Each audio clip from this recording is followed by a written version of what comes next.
Pay স্কেলের বৈষম্য দূরীকরণ ও 1:4 হারে 13টি গ্রেডে বেতন কাঠামোর প্রস্তাবে 11 থেকে 20তম গ্রেডে সরকারি চাকরিজীবী ফোরামের উদ্যোগে আয়োজিত হয়েছে সংবাদ সম্মেলন। শুক্রবার বিকেল 3টায় জাতীয় প্রেস ক্লাবে এই সংবাদ সম্মেলন অনুষ্ঠিত হয়।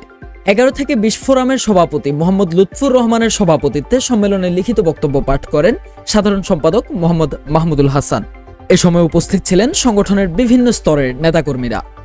লিখিত বক্তব্যে মাহমুদুল হাসান বলেন, নবম পে কমিশন গঠন করার জন্য প্রফেসর ডক্টর মোহাম্মদ ইউনূসকে আমরা ধন্যবাদ জানাই। এই পে কমিশনের কাছে আমাদের দাবি হচ্ছে ন্যায্যতার ভিত্তিতে বৈষম্যমুক্ত একটি পে স্কেল। এ সময় তারা 1:4 হারে 13টি গ্রেডে বেতন কাঠামো প্রস্তাব করেন।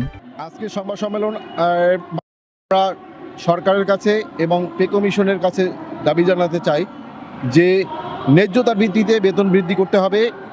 কোনো শতকরা হিসাবে বেতন বৃদ্ধি করে আগের মতো ছলচাতুরি করা যাবে না। আমরা 1:4 হিসাবে 13টি গ্রেডে বেতন কাঠামোর প্রস্তাব করেছি।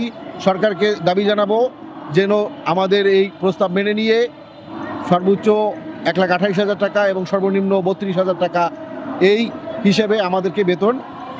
মেহেদী হাসান বাপ্পি, মেসেজ টুডে, ঢাকা।